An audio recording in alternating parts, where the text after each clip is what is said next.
बिस्मिल्लाहिर्रहमानिर्रहीम। असल बात से मैं इकबाल इंजुआ। नाज़रीन, वज़ीर-ए-आज़म आज़ाद कश्मीर जो नाअहल हो चुके हैं, साबिक़ वज़ीर-ए-आज़म कह सकते हैं आप उन्हें, सरदार तनवीर इलियास जो आज़ाद कश्मीर में पाकिस्तान तहरीक-ए-इंसाफ़ की टिकट से हल्का वस्ती बाग से जीते थे। उनकी इससे पहले जो पहचान थी वो बिज़नेसमैन थी, कारोबारी थी, सरमायादार थी। इस्लामाबाद के अंदर सेंटोरस के नाम से एक बहुत बड़ा शॉपिंग मॉल है, उसके वो ऑनर्स थे, उनका था और उनकी यही जान पहचान थी। फिर वो सियासत में आए, इलेक्शन लड़े, जीते और वो वज़ीर-ए-आज़म बन गए। इनसे पहले सरदार अब्दुल क़य्यूम नियाज़ी जो थे वो वज़ीर-ए-आज़म थे, उनके ख़िलाफ़ अदम एतमाद आई और उसके बाद ये बन गए।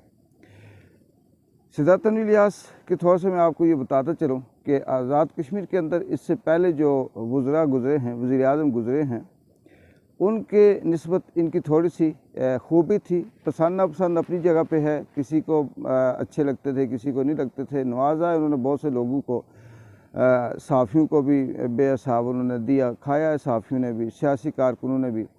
उनकी जो खूबी थी, उन्होंने जो आने के बाद, सियासत में आने के बाद जो इंट्रोडक्शन करवाया इस सियासत के अंदर एक नई बात का, वो ये था कि सियासतदान ज़रूरी नहीं कि वो जब जीते या आवाम से वादे करे तो वो गवर्नमेंट के ऊपर ही डिपेंड करे, या वो नौकरियों की कोई बात करता है तो वो ये कहे जी कि मैं सरकारी जॉब दूंगा। बल्कि सियासतदान ये कर सकता है कि यहाँ पे जीतने के बाद वो प्राइवेट सेक्टर के अंदर बेहतरी ला सकता है, कॉन्ट्रैक्ट करवा सकता है, मुख्तलिफ़ कंपनी से, मुख्तलिफ़ सरमायादारों से राब्ते करके वो अपने हलकों में, अपने एरिएज़ में बेहतरीन सरमायाकारी करके रोज़गार में इजाफ़ा कर सकता है। ये उन्होंने इंट्रोड्यूस करवाया कि सिर्फ एमएनए जो बनता है, ज़रूरी नहीं है कि वो सिर्फ़ और सिर्फ एक सरकारी हवाले से ही बात करे, क्योंकि जब यहाँ पे कोई शख्स जीतता है, वोट मांगता है, तो वो सबसे पहले जो लालच देता है वो किसी न किसी हवाले से सरकारी जॉब की देता है। दूसरी चीज़ ये भी तनवीर इलियास की तरफ जाती है कि उन्होंने अपने इस हलके में जीतने के बाद बहुत सी ऐसी चीज़ें थी जो लोगों के जहन में डाली कि जैसे जो टूरिस्ट पॉइंट हैं, इनके ऊपर अच्छा काम करके टूरिज़म को डेवलप किया जा सकता है, उसमें बेहतरी लाई जा सकती है, उसमें भी रेवेन्यू जनरेट होता है, अच्छा रोज़गार आ सकता है।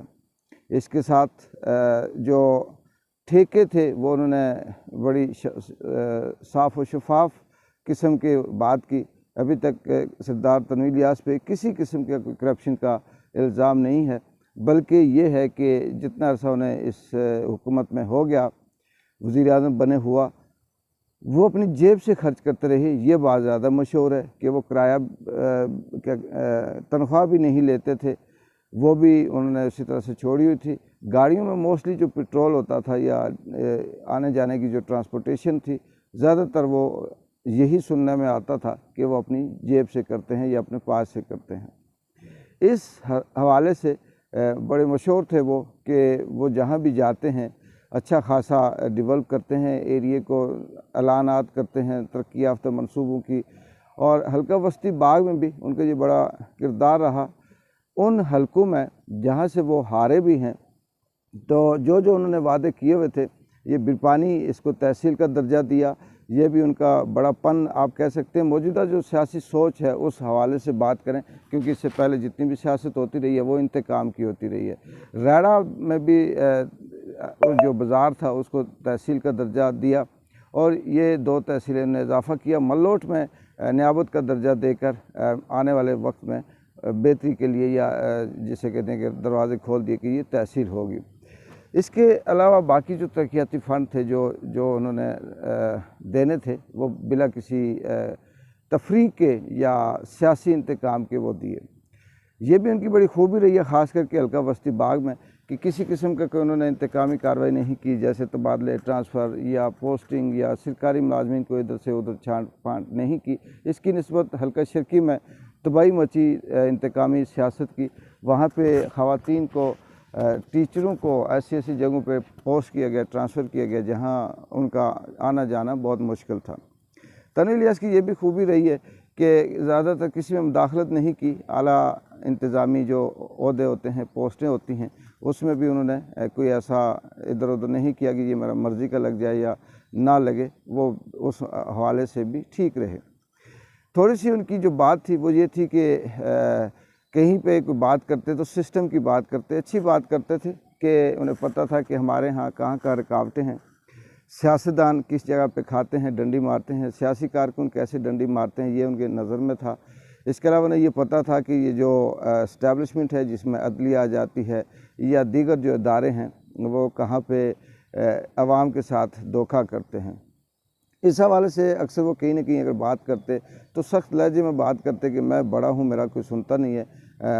इसी हवाले से उन्होंने फिर अदलिया पे जस्ट ये बात की कि अदलिया जो है ये तरक्की के रास्ते में सबसे बड़ी रुकावट है, हम जो भी काम करते हैं वो स्टे ले लेती है। उन्होंने 2, 3, 4 एग्ज़ाम्पल्स दी जिसमें तालीमुल कुरान के हवाले से मुअल्लिमीन जो सस्पेंड हुए थे उसमें भी थे, और कुछ ठेके थे या कुछ इस तरह से जो बनने थे इदारे, उसमें जो फ़ंड आया था वो भी रुका हुआ था। तो उस हवाले से उन्होंने कहा जी अदलिया को कि वो हम जो भी काम शुरू करते हैं, एक शख्स उठता है, वो अदलिया में दरख्वास्त देता है और उसे स्टे ले लेता है, ये हमारे लिए मुश्किल है। तो उसी रवानी में उन्होंने वो बात कर दी कि मैं जहाँ जाता हूँ या जिस जगह पे भी जाता हूँ तो वहाँ से धुआं निकलता है। अदलिया के हवाले से उन्होंने बात की तो इसमें कंटेम्प्ट ऑफ कोर्ट लगकर उन्हें अदालत ने, हाई कोर्ट ने तलब किया, और तलब करने के बाद उनके साथ जो सलूक या जिस तरह से रवैया रखा वो ये था कि कोई इदारा अपने चपरासी के साथ जैसे रखता है। उन्हें मौका नहीं दिया गया मज़ीद बात करने का। पूछा गया कि ये तुम्हारी बातें हैं, उन्होंने कहा जी हाँ हैं। उसके बाद फिर उन्हें नायल करके 2 साल के लिए सियासी पाबंदी भी लगा दी। बात अपनी जगह पे सही होगी, गलत होगी। अदालत आलिया जो है वो इस इलाके में या हमारे इस सोसाइटी के अंदर इंसाफ के हवाले से बात करें या किसी भी हवाले से उसके ख़िलाफ़ बात करना तौहीन हो जाती है। नाउज़ बिल्लाह, यहाँ शायद किसी और शख्स किसी और ज़ात के बारे में बात करें तो बंदा बच सकता है, लेकिन अदलिया या अदालत आलिया के हवाले से बात करें, मुअज़्ज़ज़ जजेस के हवाले से अगर बात की जाए तो जान की अमान की दुआ मांग सकते हैं। उन्होंने इनको नायल करके बिल्कुल लूला लंगड़ा कर दिया। आज सरदार तनवीर इलियास सुप्रीम कोर्ट में इसकी अपील जो है वो दायर करेंगे और फ़ैसला वहाँ पे करेंगे। फ़ैसले की ख्वाहिश रखते हैं कि ये फ़ैसला रिव्यू हो और इसके साथ उन्हें दोबारा से रिस्टोर किया जाए। लेकिन ये जिस तरह से हालात हैं, जिस तरह से उनके साथ रवैया रखा गया, जिस तरह से हाई कोर्ट ने उनके साथ सलूक किया, इससे ये नहीं लगता कि ये किसी तरह से सुप्रीम कोर्ट इनको रिस्टोर करे या वापस बहाल करे।